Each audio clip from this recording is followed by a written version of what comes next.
J'espère que vous allez bien en cette matinée du jeudi 21 octobre. On va commencer, on a pris un peu de retard, on s'excuse.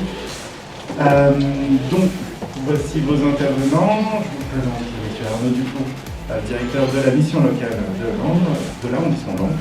Il y a quelques mots et puis on va lancer les hostilités.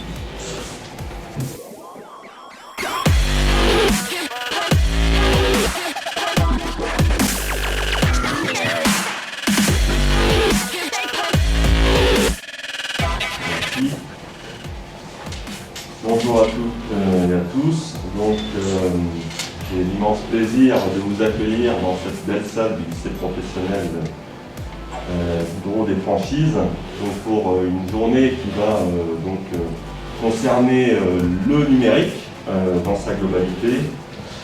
Et donc, en quelques mots, Jeudi numérique s'inscrit tout d'abord dans le cadre d'un accord local de partenariat renforcé entre la mission locale et Pôle emploi. L'objectif étant de partager, mutualiser et coordonner les actions des différents services que nous pouvons mettre en place en faveur des usagers.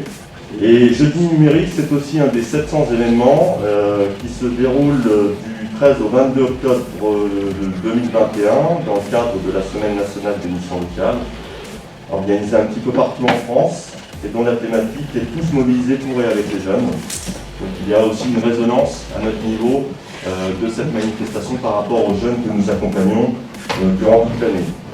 Et puis, rappelez aussi que c'est une manifestation qui se place dans le cadre du plan de relance de l'État, Un jeune, une solution. Et je vous invite à aller sur le site donc unjeune-une-solution.gouv.fr. Et quand je vous dis cela, je suis déjà en train de vous faire la promotion du numérique, notamment dans le domaine de l'insertion professionnelle. Voilà, en quelques mots, une introduction sur cette journée jeudi numérique. Vous avez au passage noté ce petit jeu de mots, puisque nous sommes un jeudi. Voilà, jeudi numérique, va bien, le jeu de mots. Et je remercie par avance tous les acteurs de cette journée qui ont pris du temps pour venir témoigner et échanger avec vous donc sur les réalités de vos métiers. Et je vous souhaite à tous une très bonne journée et des échanges productifs sur le sujet. Voilà, merci. Merci beaucoup. Merci beaucoup, monsieur.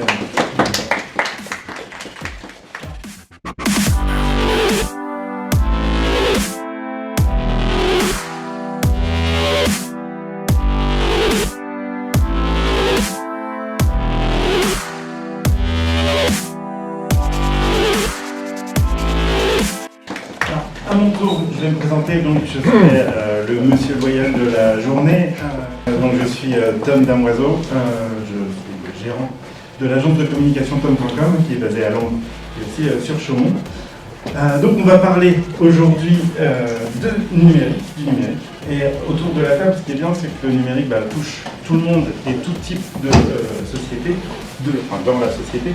Et on a autour de la table du secteur public, du secteur privé, mais aussi de l'associatif. Donc c'est plutôt une chance de vous avoir autour de la table. Encore merci.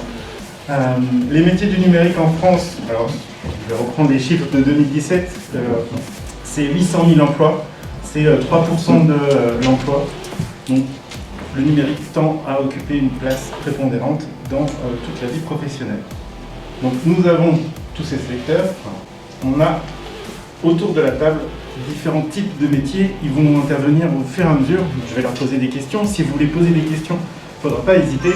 On lève la main et vous avez le droit de poser des questions, il n'y a aucun souci. Donc chargé de communication, technicien informatique, communicant, conseiller numérique, animatrice en charge de l'écriture et de la communication. Voici ce qui vous attend pendant cette petite heure et demie, puisque après nous laisserons la place à deux personnes du Greta qui vont venir développer leur nouvelle formation. Les idées reçues. J'en ai sélectionné 5. Normalement, vous avez peut-être dû en entendre parler. Travailler dans le numérique, c'est être développeur de code. C'est pas forcément que ça. Le numérique, c'est pour les bons en maths. Avec 2 au bac, est-ce qu'on peut dire que je suis bon en maths? Non, je ne pense pas non plus. Les métiers du numérique sont réservés aux jeunes. Là, pour le coup, je ne tendrai pas la perche à ceux qui sont autour de la table. Je laisserai deviner ceux qui sont levés. Il faut un bac plus 5 pour accéder au métier du numérique. Là encore, c'est pas forcément le cas. Et enfin, les métiers du numérique sont réservés aux hommes, aux geeks. Là, il suffit juste de regarder autour de la table, c'est pas tout à fait le cas. Bref, donc je peux vous rassurer, ce sont bien des idées reçues. Pour preuve, nos intervenants vont essayer de déconstruire les informations au fur et à mesure. Et puis surtout, on va commencer tout de suite avec Gabriel Camus.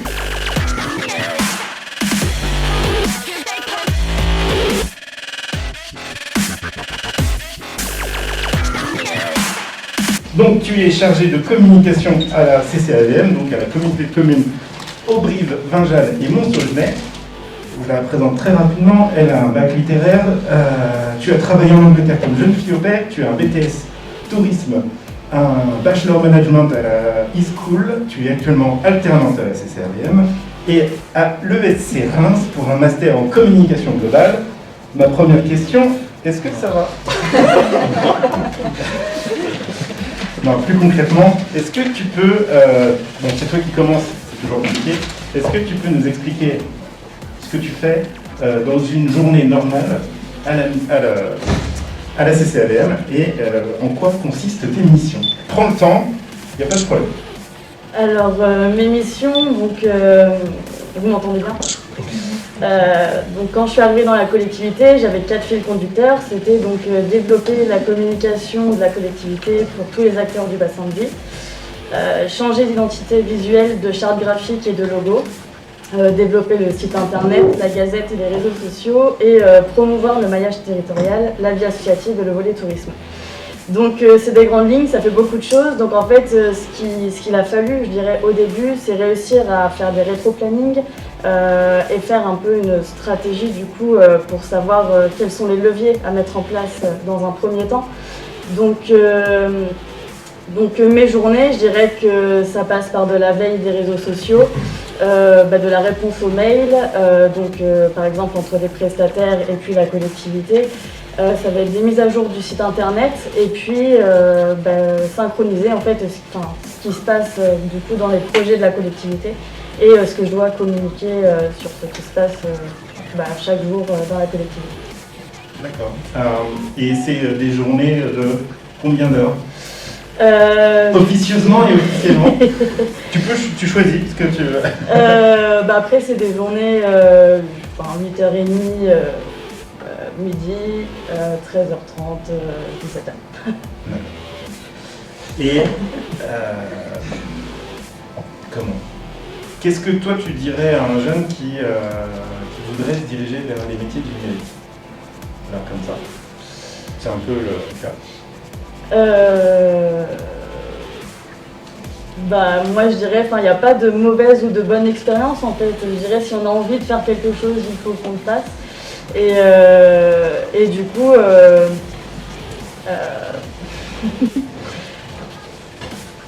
pour se diriger vers les métiers du numérique, de toute façon, après tout s'apprend. Donc moi j'ai envie de dire, voilà, j'ai pas un parcours justement dans la communication avant d'arriver dans la collectivité et on apprend en fait sur le fait.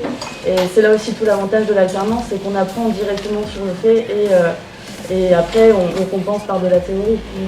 Mais tout s'apprend et donc voilà. Okay.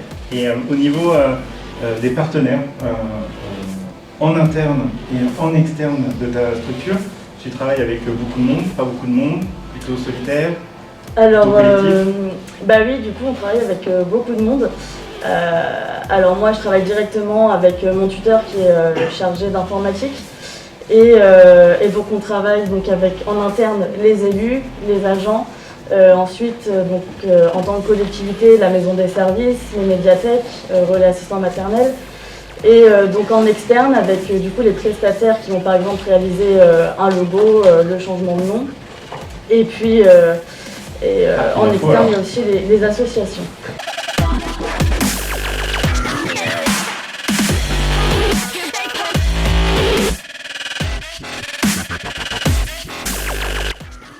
Donc Cédric Charles, technicien informatique au Grand Langres et à la Ville de Langres, puisque c'est un service mutualisé. Tu as, toi, un parcours hétéroclite, c'est toi qui me l'as dit, hein, c'est pas moi qui l'invente. Tu as une licence en droit, tu es autodidacte, tu as été éducateur, tu t'es formé au CTAM de Poitiers, parce que tu n'es pas de Pain. Donc tu t'es formé à Poitiers comme administrateur réseau, tu as été animateur de la cyberbase de Langres, tu as continué de te former, c'est pour ça que l'idée de se former chez toi est plutôt quelque chose de permanent.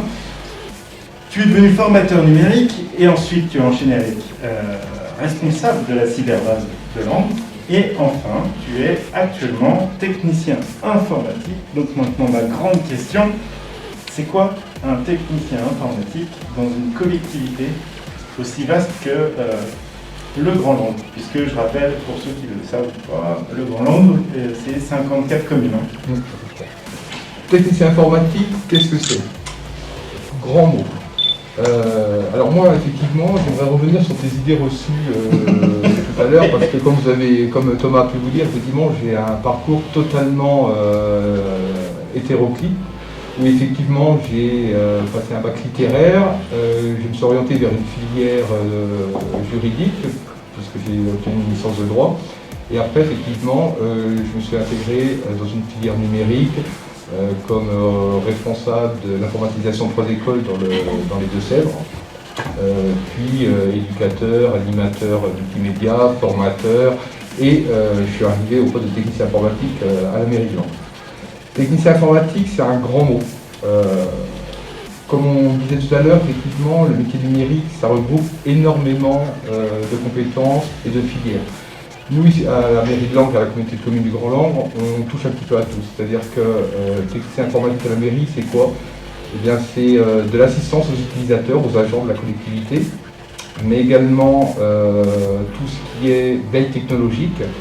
Il faut vraiment qu'on soit au courant des nouvelles technologies qui peuvent arriver. C'est également tout ce qui est supervision de nos serveurs, la cybersécurité également. On en parle énormément actuellement avec des hackers qui s'amusent dans les hôpitaux, etc. Donc il faut être hyper vigilant. Tout ce qui est virus également. On travaille également sur la formation. Moi j'ai aussi une partie formateur, puisque comme Thomas disait tout à l'heure, j'étais animateur de la cyberbase, j'étais aussi formé à la Cité des Sciences à Paris en tant qu'animateur formateur. Et ça, c'est vraiment une partie que j'affectionne particulièrement au sein de la collectivité. On travaille également avec des prestataires, beaucoup de prestataires, alors que ce soit des prestataires extérieurs, parce qu'on a beaucoup de logiciels métiers au sein de notre collectivité. On ne connaît pas tout, parce qu'on a une quinzaine de logiciels métiers, donc on ne peut pas connaître tous les logiciels. Donc on a vraiment des partenariats avec les éditeurs de logiciels pour tout ce qui est, encore une fois, sécurité, maintenance. On travaille également avec d'autres prestataires de télécommunications, en l'occurrence Orange pour ne pas les nommer, parce qu'on dispose à la mairie de Langres d'une flotte de téléphones mobiles assez importante qu'il faut aussi tenir à jour, parce je parlais tout à l'heure de la cybersécurité, on parle beaucoup de sécurité sur du matériel informatique, ordinateur, PC, mais on parle beaucoup moins de la sécurité sur les smartphones, donc il faut vraiment qu'on travaille ça avec nos prestataires également. Et encore une fois, ce que je disais tout à l'heure, la veille informatique, il faut vraiment être au courant des nouvelles technologies qui se mettent sur le marché actuellement, et ça va très très très vite. Une petite question, on va dire technique. Au service, vous êtes combien? Pas assez. Voilà, d'autres questions. Donc vous n'êtes pas assez. Non. Et il y a combien le parc de PC, juste pour qu'on se donne, pour se rendre compte, le Grand Langres, parce qu'on se dit bah, c'est des bâtiments municipaux, c'est les mairies, mais c'est pas que ça, il y a d'autres choses. Et juste pour se donner un peu un ordre d'idée, vous devez réparer combien d'ordinateurs? Et effectivement, je travaille sur la ville et sur le territoire du Grand Langres. On a à peu près sur tout le territoire 500 PC à gérer, entre 20 et une trentaine de serveurs, et à peu près 200 lignes mobiles et une cinquantaine, soixantaine de connexions internet dispatchées un petit peu partout. Nous allons donc passer au privé et nous allons faire connaissance avec Kevin Mathias.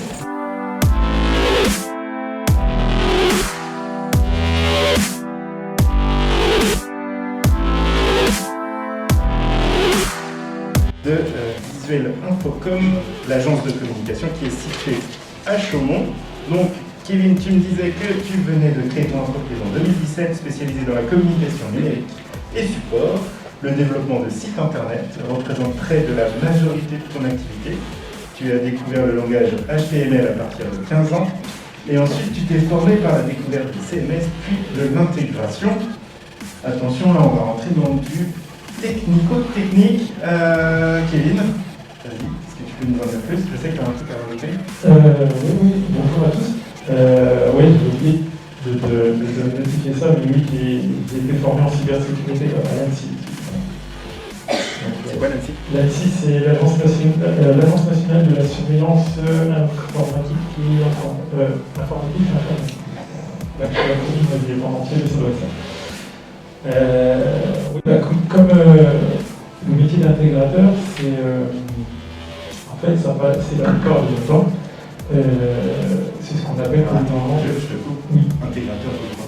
Intégrateur. Parce qu'il faut peut-être le préciser. Qu'est-ce qu'on fait? C'est quoi? Et quel domaine? L'intégration, c'est. Ça parle de site internet. Voilà. Donc l'intégration, c'est ce qu'on connaît plus communément sous le nom de webmaster.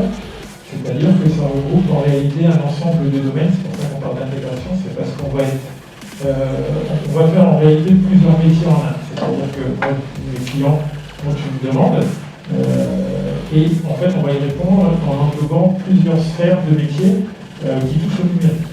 Donc ça passe par le design, ça passe par le développement, c'est-à-dire qu'on va pour le coup coder, on va rentrer vraiment dans le point technique. Il va y avoir également une phase de référencement, on va travailler entre autres avec Google et des outils Google. Il va y avoir de la cybersécurité, parce que comme mes collègues, et je vais y venir aussi, les sites se font énormément attaquer et les chiffres sont assez impressionnants aussi. Et puis, il y a une phase aussi de gestion du site internet, c'est-à-dire qu'on va développer avec le client pour répondre au mieux à sa demande. Donc voilà, c'est un agglomérat de métiers différents du numérique et voilà, on va faire un site. Donc là, vraiment polyvalent. Ouais, la polyvalence.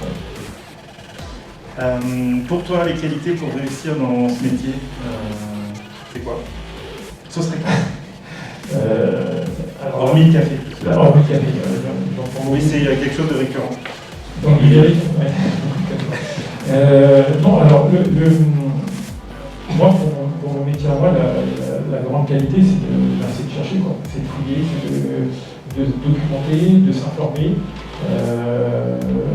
Je travaille beaucoup avec, par exemple, on parlait tout à l'heure de Google, pour les phases de référencement. Google a un algorithme, 45 000 algorithmes différents qui changent en permanence. Donc le but, quand on va vouloir référencer un site correctement, les référenceurs ont des outils très très performants.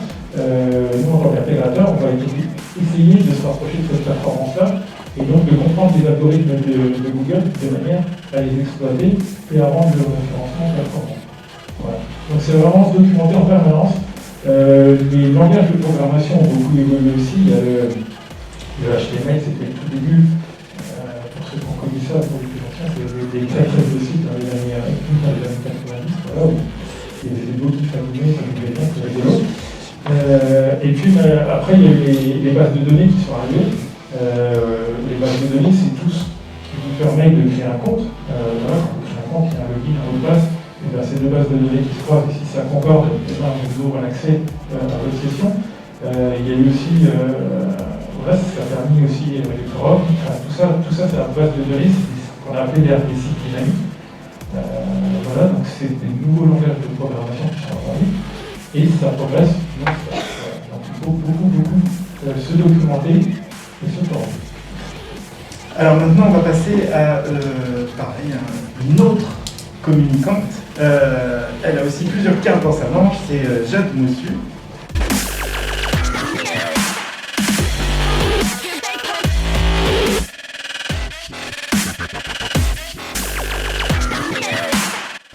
Donc, bonjour Jade.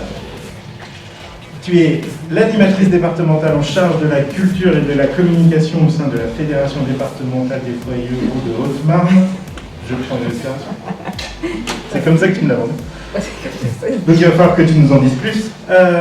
Mais avant, donc je vais juste résumer un tout petit peu tout ce que tu m'as envoyé sur ton parcours. Tu as un DUT information communication, une licence professionnelle en gestion de projets et de structures artistiques et culturelles, un DGEPS animation sociale sur le handicap mental et troubles associés, une formation de direction de séjour adapté pour adultes en situation de handicap mental, et enfin un certificat complémentaire de direction d'accueil collectif de mineurs en cours de validation. En cours. Bien, Jade, qu'est-ce que tu fais au sein des foyers ruraux pour simplifier la tâche? Alors oui, on boit beaucoup de café également au sein de la FED. Déjà, bonjour à tous et à toutes. Merci Pôle emploi, merci la mission locale pour cet événement, merci à Monsieur Loyal pour l'organisation et l'animation de cette journée et d'avoir sollicité la FED justement pour assister à cette conférence. Donc je suis en effet animatrice en charge de la culture et de la communication. Je ne sais pas si la Fédération départementale des foyers ruraux, ça parle à tout le monde. Alors, sachez que si vous ne savez pas ce que c'est, ce n'est pas de ma faute, dans le sens où j'ai pris mon poste le 7 juin. Oui, ça veut dire qu'il y a plus de site internet pour l'instant. Donc là, ce que je vais faire, c'est un coup de communication. Finalement, ça fait partie intégrante de mon métier, que voilà, de profiter d'événements comme ça aussi, pour promouvoir l'organisation pour laquelle je travaille, donc la fédération. La fédération, donc c'est un mouvement d'éducation populaire qui est né en 1937. Donc vraiment, je vais vous passer l'historique. Non pas que c'est pas intéressant, mais c'est que je pense qu'on n'a pas le temps. C'est ça. Oui, voilà. Donc non, tout simplement pour dire que c'est pas sorti de l'œuf, c'est vraiment voilà, un mouvement qui est ancré dans l'histoire, dans l'émancipation de l'individu. Donc nous, en fait, c'est un réseau qui est composé d'une soixantaine d'associations réparties sur tout le département haut-marnais, donc du nord au sud, avec une présence plus particulière au sud quand même. Et voilà, nous, en fait, on occupe vraiment une place de tisseur de liens sociaux en milieu rural. Et justement, ces 60 associations qui adhèrent au mouvement, nous, notre but, c'est de les accompagner, de les soutenir, voilà, et de leur proposer finalement des partenariats, de pouvoir faire grandir en fait un petit peu toute cette dynamique qui est déjà bien inscrite en Haute-Marne. En effet, tout à l'heure, Gabriel, tu parlais du fait que tu affectionnais la Haute-Marne parce que justement, il y a toujours quelque chose à faire. Donc nous, l'idée aussi, c'est de rompre avec cette image de la Haute-Marne est constitutive de la diagonale du vide. Non, ça, c'est pas vrai. Autant ça peut l'être sur certains domaines, mais en ce qui concerne en tout cas la dynamique associative et la richesse des propositions, c'est loin d'être vide. Donc voilà, nous on a plusieurs axes. On a la jeunesse, par exemple, si vous souhaitez passer votre brevet d'aptitude aux fonctions d'animateur, donc le BAFA, avec les foyers ruraux, c'est possible. Si vous avez un projet, que voilà, vous êtes jeune, que vous ne savez pas comment lancer, comment vous y prendre, nous on est là en soutien, on vous fait rencontrer les bonnes personnes, on vous explique toutes les démarches de montage de projet, de comment on communique. Ça fait partie aussi de ma fonction, c'est animer des formations pour accompagner les jeunes et moins jeunes pour lancer leurs projets, pour se sentir plus à l'aise. On a également le volet Transweco. Vous pouvez faire des signes comme ça si je ne veux pas trop longtemps. En fait, ouais, c'est chiant. Hein. C'est une très bonne communicante puisqu'on va la laisser parler. On pourrait la laisser parler, mais là on va l'arrêter. Parce qu'on va quand même revenir sur le sujet. Tes missions propres au foyer et surtout ta partie numérique. Qu'est-ce que tu fais? Comment tu l'utilises? Est-ce que c'est une grande partie de ton temps? Est-ce que c'est pas du tout? Enfin, voilà. C'est plutôt ce côté-là qui va peut-être intéresser. Alors, du coup, moi, pour le coup, il faut savoir aussi quand on travaille en association, enfin moi, c'est le sentiment que j'ai avec mes différentes expériences, c'est que le poste de chargé de communication, déjà, il se fait rare en association, et quand il y en a un qui se débloque, il faut savoir que ça va être polyvalent. C'est-à-dire qu'on ne va pas avoir un poste qui va être dédié au numérique comme par exemple le community management ou l'infographie, etc. C'est vraiment quand on occupe ce poste-là, il faut savoir être polyvalent. Donc en effet, moi j'ai des maigres compétences sur le numérique, finalement, je vais pouvoir rafraîchir le site internet, le mettre un petit peu en couleur, en lumière, le mettre à jour. Je vais faire du community management sur les réseaux sociaux, Facebook, Instagram. Je vous invite d'ailleurs à suivre le Facebook et l'Instagram de Foyer Ruraux. C'est fait. Ça va être de la newsletter, de la construction de graphisme, là pour le coup aussi, des visuels, donc du flyer, de l'affiche, de la banderole, savoir s'adapter à tout type de support, s'adapter au public que le support concerne aussi, parce qu'en communication, en fait, il y a tellement de possibilités qu'on a tendance à se dire, ben j'utilise tout, mais au bout d'un moment, c'est bien aussi de se recentrer et de se dire, bon, finalement, quel est mon public cible, à qui je souhaite m'adresser. Et pour ça, pour atteindre ce public, quel support j'utilise? Donc je fais un tri parce que la communication c'est très vite chronophage, énergivore. Donc voilà, pour aller à l'essentiel aussi, il faut réussir à, parmi tous les outils, que ce soit la presse, le digital, le numérique, les réseaux sociaux, le print, savoir faire les bons choix finalement. Est-ce que je réponds à ta question ou je me suis encore évaporée? Non, c'est bon. Ouais, ok, super. Donc, pour toi, si je résume très rapidement, en termes de qualité, polyvalence, Oui. Curiosité, Oui. Observation, Observation. compréhension, enfin, pas vraiment une qualité, mais au moins ça fait partie des éléments à avoir dans son savoir-être. Oui, complètement. Et puis avoir envie d'aller vers les autres et croire en son projet. En tout cas, croire aussi, moi je pense que voilà, c'est essentiel que de croire en ce sur quoi on doit en tout cas communiquer. Bien, maintenant nous allons passer à la dernière personne, à Jean-Alexis Nicolas.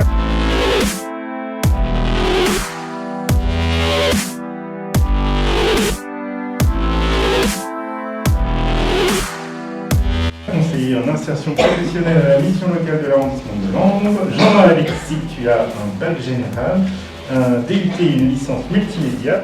Tu as été 3 ans au poste de formateur et 16 ans en mission locale sur divers postes. La première question, c'est quoi tes missions, Jean-Alexis?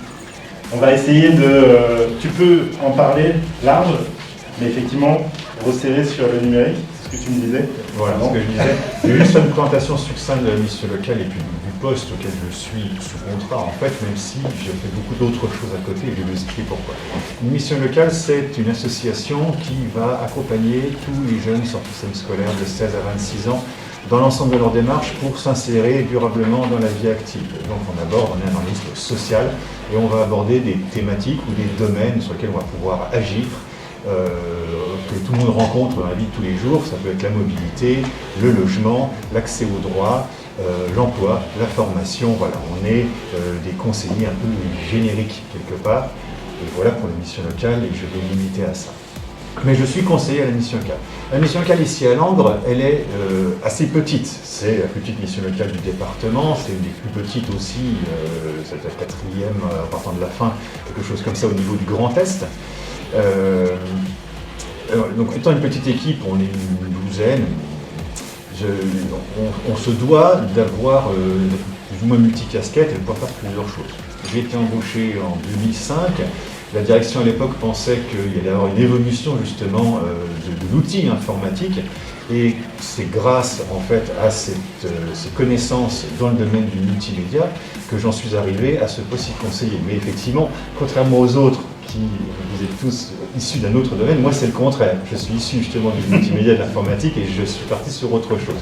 Mais ça c'était de l'opportunisme, c'était la chance d'avoir des contacts qui m'ont proposé et puis ça s'est fait comme ça. À côté de ça, donc du coup, à la mission locale, au niveau de l'informatique, j'ai beaucoup de responsabilités en quelque sorte. Dans une autre mission locale, si je vais citer 3 à Reims, il y a des gens qui ont le titre et le poste d'informaticien vraiment là-haut. Alors informaticien, pareil, au sens large, ils ne font pas la programmation en soi en général, mais ils vont faire à peu près tout le reste.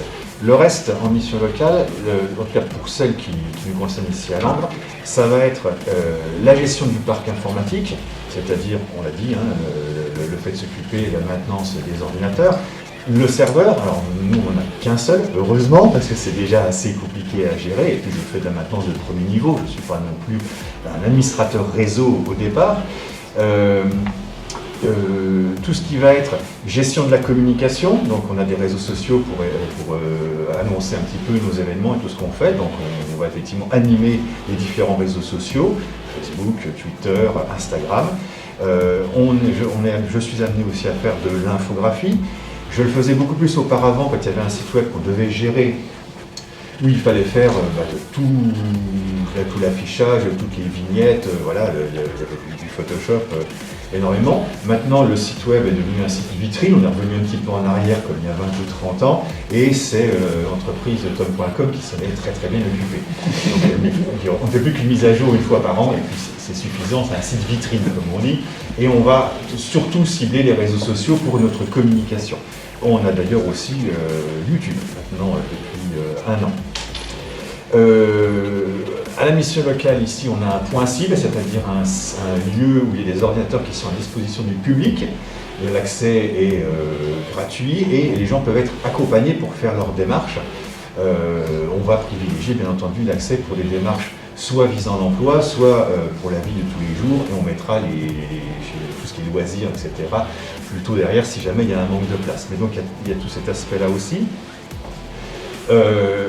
Ensuite, l'animation, donc j'ai été formateur, j'ai enseigné en quelque sorte les bases de l'informatique, les bases de la bureautique. Je le fais encore maintenant à la mission locale. Quand il y a eu la crise qui est arrivée l'année dernière, en 2020, j'ai mis en place des ateliers numériques, c'est-à-dire qu'avec les moyens que j'avais depuis chez moi, eh bien, je continuais à faire en collectif de la transmission de savoir auprès des jeunes. Donc ils se connectaient et puis ils assistaient à 1 heure à 2 heures en fait, par jour de cours, mais de cours pratiques où ils pouvaient aussi manipuler de leur côté s'ils avaient bien entendu le bon matériel, même si tout est plus ou moins adaptable maintenant entre le portatif, le côté téléphone, et puis les ordinateurs classiques. À côté de ça, toujours sur la polyvalence, très très polyvalent, je fais aussi tout ce qui est gestion de base de données. Il y a une base de données, donc des jeunes qui sont inscrits chez nous, donc je m'occupe de ça aussi et je fais des requêtes, des statistiques pour voir où on en est sur l'accompagnement des jeunes et puis justifier aussi notre travail auprès des financeurs, puisqu'on a des financements publics. Donc le dépannage informatique, je l'ai dit. Je fais aussi tout ce qui est au niveau de l'évolution des différents sites-outils qu'on peut avoir. On a maintenant beaucoup d'interconnexions entre les sites, par exemple, de Pôle emploi, les sites d'éducation nationale, et maintenant tous ces sites-là communiquent automatiquement avec des flux qui se font toutes les nuits entre les différents serveurs. Donc je suis aussi en charge de m'occuper en quelque sorte de tous ces flux-là. Il y a aussi tout ce qui est transmission des évolutions de ces sites-outils auprès des collègues avec des possibilités d'évolution actuelles. C'est quelque chose d'assez récent, ce que je vous dis, c'est la mutualisation, c'est-à-dire qu'au lieu d'avoir une personne qui va être à chaque endroit, il y aura une seule personne qui va s'occuper de toute une zone beaucoup plus large, je dirais. Donc là-dessus, je me suis aussi positionné, on verra bien la suite.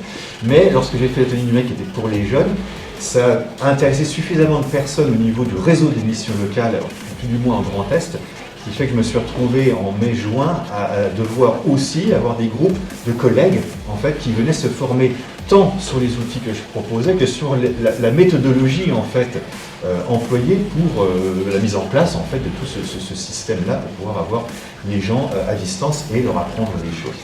Merci beaucoup en tout cas d'être venu. Vous allez malheureusement laisser la place. Laisser la place donc à Madame Nido Blanchot et David Sauvageau pour la présentation de cette nouvelle formation.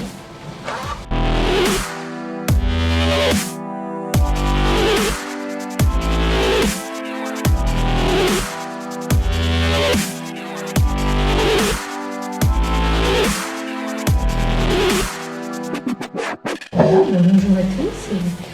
Voilà, donc Chantal Nido Blanchot, je suis donc conseiller en formation au Greta Sud Champagne, qui est basé donc à Chaumont et à Troyes, parce que c'est la réunion des deux départements qui a donc permis, grâce à une fusion, d'installer un centre de formation donc, sur les deux départements. Donc là aujourd'hui, je viens vous présenter un nouveau projet de formation que l'on a initié il y a quelques mois et qui va répondre à toutes les attentes que l'on a déjà fait valoir depuis ce matin, puisqu'il s'agit donc de la mise en place d'une mention complémentaire service numérique aux organisations. La formation est totalement financée par Pôle emploi et vous allez le voir après parce qu'elle va se conduire en alternance, mais ça n'a rien à voir avec un contrat d'apprentissage. On est vraiment stagiaire de la formation professionnelle, mais sauf que l'on a des cours au centre et des cours en entreprise. Voilà, il y a une alternance qui se fait et donc tout est financé par Pôle emploi. On peut passer à la diapo suivante. Voilà, donc cette mention complémentaire qui s'appelle SNO, Service numérique aux organisations, elle est classée niveau 4. Vous savez, il y a une classification dans les diplômes. Le bac en général, c'est la référence niveau 4, donc on est sur cette nomenclature. Voilà. Alors, elle est reconnue au répertoire national, je vous l'ai déjà dit. Elle s'articule autour de 470 heures en centre de formation et 420 heures en entreprise. Voilà, vous voyez, c'est une belle alternance, quasi moitié. Et donc, on est vraiment sur quelque chose de très pratico-pratique. C'est une formation très pragmatique. C'est pour ça qu'elle s'appelle mention complémentaire. Vous verrez après, mais il n'y a pas un ensemble, il n'y a pas de français, maths, histoire géo, etc. Non pas que ça, c'est pas utile, hein, je ne dis pas ça. Mais justement, ces mentions complémentaires, elles sont toujours construites pour répondre à une compétence métier. Donc là, on est sur la cible numérique et vous verrez, son contenu est vraiment très numérique. Voilà, donc il y a eu 8 à 10 places de financiers possiblement. Voilà, on peut passer au suivant. Donc là, le produit, donc cette mention complémentaire, elle est articulée autour de 3 blocs. 3 blocs ou 3 pôles. Donc on a un premier bloc qui s'appelle la contribution à la présence en ligne de l'organisation. On va développer un peu après. Il y a un bloc qui est plus axé sur la gestion des services logiciels. Et puis un bloc qui est plus axé sur l'accompagnement des utilisateurs ou des usagers. Parce que comme vous l'avez entendu avec les témoignages de ce matin, vous avez bien entendu qu'il y avait à la fois, on va dire, la technicité autour du web et de l'Internet. Il y a des choses, des compétences à développer autour des logiciels. Et puis, on peut aussi parfois être amené à concevoir ou à former des utilisateurs ou des usagers. Donc, on sent bien qu'il y a aussi une compétence un peu d'accompagnement, d'accompagnant, donc du coup, voire de médiateur. Et on en reparlera aussi quand on verra les intitulés des métiers. Voilà. Donc, ces 3 blocs, voilà, on est là, ok. Donc, les 3 blocs, le bloc 1, le bloc 2 et le bloc 3, donc c'est vraiment le contenu de la formation. Et donc vous le voyez bien, c'est tout un travail sur le domaine de l'Internet, le domaine des logiciels, le domaine du web, et qui va faire en sorte qu'au bout du compte, eh bien, au bout donc, des quelques mois de formation, eh bien, le candidat est en capacité de pouvoir après développer en autonomie ces compétences-là sur le marché du travail. Voilà. Alors, on va reprendre un peu chacun des blocs pour quand même avoir une illustration un peu plus concrète. Donc le bloc 1, on le reprend, donc la présence en ligne. Et puis, je vais laisser mon collègue qui, lui, est un informaticien, un expert informatique, qui travaille avec nous au Greta depuis très longtemps, mais qui a par ailleurs aussi sa société. Donc, c'est l'expert, on va dire, informatique, mais qui aussi va pouvoir vous présenter donc les compétences un peu techniques qui sont issues donc, de ce référentiel. Voilà.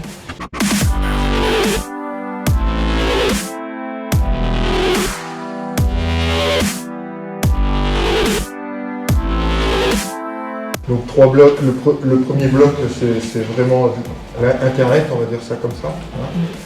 Donc participer à la mise en place et à l'actualisation d'un site Internet. Alors ici, participer, ça ne veut pas dire non plus des fois créer complètement. Alors bien entendu que selon les gens, selon les entreprises avec lesquelles on va travailler, où les jeunes vont être, les jeunes et les stagiaires seront en entreprise, il y aura ces notions-là de création, etc. Donc là, c'est comment je fais pour déjà connaître l'ensemble des CMS si on travaille avec SMS, quels sont les rudiments, je parle un peu technique, mais des langages de programmation, des feuilles de style qu'on appelle des CSS, etc. Donc voilà, c'est donner tout un panel, et après travailler vraiment l'idée ici, dans tous ces blocs de compétences, c'est de travailler sur du cas concret. C'est-à-dire pas que de la théorie, mais à la finale, quoi qu'il en soit, il y a une constitution de dossier qui sera faite pour la validation. Donc tous les travaux seront consignés. Donc à chaque point sera abordé avec une thématique et je vais mettre TP, mais c'est même plus qu'un TP parce qu'on va travailler sur de la réalisation concrète, quoi. Voilà. Donc participer à la création d'un site, comment je m'y prends, quel outil je vais mettre, qu'est-ce que je dois faire, voilà. Donc c'est ça en fait, un côté technique, quel serveur je prends, etc. La valorisation après la deuxième partie, la présence de l'organisation sur Internet, on a entendu parler, Instagram, Facebook, Twitter, voilà. L'entreprise veut être présente là, comment je fais pour la mettre et comment je fais pour croiser les données, quelles données je mets dans quel élément, et si je pourrais ne pas les saisir 10 fois, ce serait pas mal. Voilà, donc c'est un peu cette partie-là. Collaborer en mode projet, évidemment, collaborer en mode projet, on n'a pas souvent toutes les compétences à l'interne, d'ailleurs vous l'entendez, pareil, tous les prestataires ici, quels qu'ils soient, on dit, nous des fois on délègue à quelqu'un, oui, parce qu'on est bien obligé, on ne peut pas tout faire, on ne sait pas tout, et surtout en informatique. C'est des missions très très très larges. Là ici, c'est voilà, comment je fais pour travailler avec mes confrères, mes collègues, comment je vais chercher l'information, etc. C'est un peu communication. Voilà, ça c'est le bloc 1. La vidéo, vous pouvez changer. Donc le bloc 2, donc ça c'est les outils, on est à l'interne de l'entreprise, alors on prend un que peut-être tout le monde connaît, un traitement de texte, quoi. Voilà, donc il y a des outils métiers, donc les outils métiers, on va parler de comptabilité, on va parler, par exemple la mairie nous a parlé de son logiciel de compta, c'est pas du tout le même qu'une PME qui va utiliser Sage ou un EBP. Donc comment j'aborde ces outils, comment je vais lire un contrat de maintenance, ces choses-là, quoi. Voilà. Donc c'est très très très compliqué dans le sens où il y a de la législation aussi derrière. Je vais prendre les outils de compta.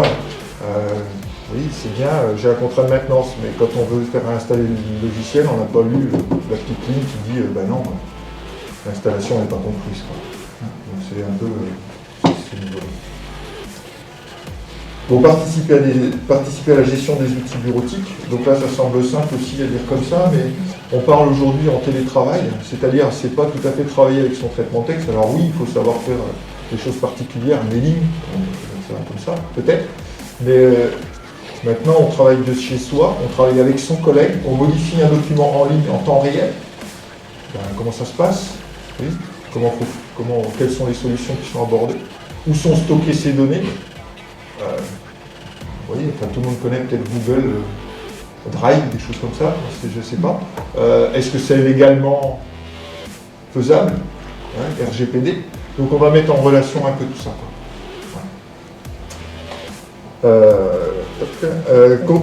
Contribuer à la sécurité du système de l'information de réseau, je viens d'en parler sans trop le savoir, mais c'est ça, en fait je mets sur un Google, est-ce que c'est sécurisé, qui a le droit de lire, la notion de droit à l'interne, mais aussi à l'externe. Est-ce qu'on peut être attaqué, ce fichier-là, une macro-commande, comment je gère ça, etc.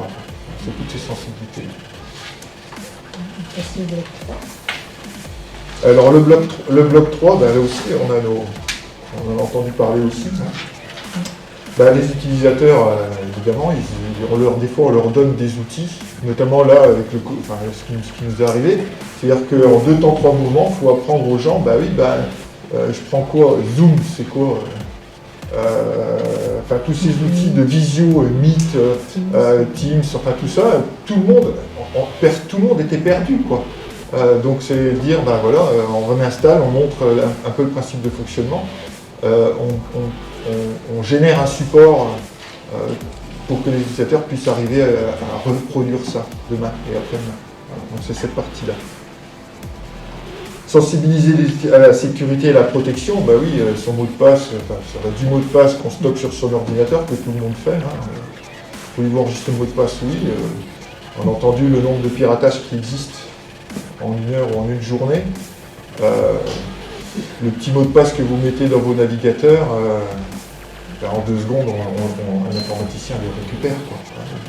2 clics et c'est fait. Donc voilà, c'est toute cette gestion-là de sécurité qui a une énorme importance. Alors là aussi, ça par exemple, c'est un vrai métier aujourd'hui, c'est un vrai métier, c'est-à-dire que même dans la formation, on va donner des tuyaux, des éléments de réflexion, mais ça fait partie aujourd'hui, et là on l'a entendu aussi, hein, s'il y en a qui aiment ça, gérer de la cybersécurité, c'est des métiers d'avenir, énormément d'avenir.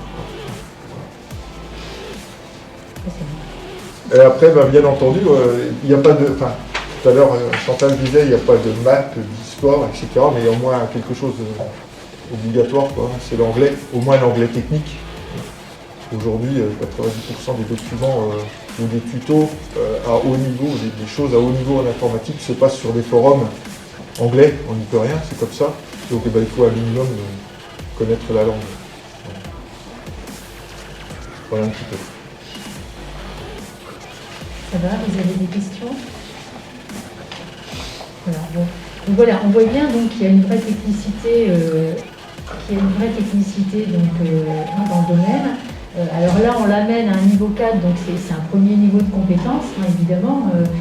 Après, on sait bien sûr que cette filière-là, elle s'organise et elle va bien sûr jusqu'au niveau ingénieur. Hein, donc forcément, pour se repositionner après à l'intérieur des métiers et à l'intérieur de toute la filière. Mais en tout cas, ce premier niveau, vous voyez bien qu'il est déjà très complet, puisqu'il aborde en fait les différents volets qui tournent autour du numérique. Le logiciel, l'Internet et le côté médiation pour être en capacité d'expliquer à son entourage. Voilà. Donc, à qui on va pouvoir ouvrir cette formation? Eh bien, l'avantage aussi, et ça avait été dit ce matin, quand on avait parlé de la polyvalence ou des profils des professionnels qui étaient autour de la table tout à l'heure et qui disaient moi finalement j'ai eu un parcours de formation initiale dans tel domaine mais je travaille dans un autre, eh bien oui, on voit bien que de toute façon pour travailler dans le numérique c'est une compétence transversale. Donc on va demander un minimum quand même de niveau qui va être donc le bac, hein, un bac avéré, mais un bac qui est ou un bac pro ou un bac technologique ou un bac général.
Écoutez, merci pour cette journée très riche. Merci aux partenaires, merci aux personnes qui étaient présentes. Merci à ceux qui ont organisé, aux équipes de Pôle emploi et de la mission locale. Merci à Thomas Damoiseau qui a été le maître d'œuvre de cette journée. Une journée riche d'interventions, peut-être un peu plus explicative le matin et puis l'après-midi des tables rondes qui ont permis à chacun de s'exprimer. Je pense que c'est une belle réussite à la fois pour les personnes qui entreront sur la formation que nous avions mise en avant, mais aussi à chacun d'avoir pu découvrir ces métiers et de s'en faire une idée plus précise qu'il désire s'y diriger ou pas. Merci à tous.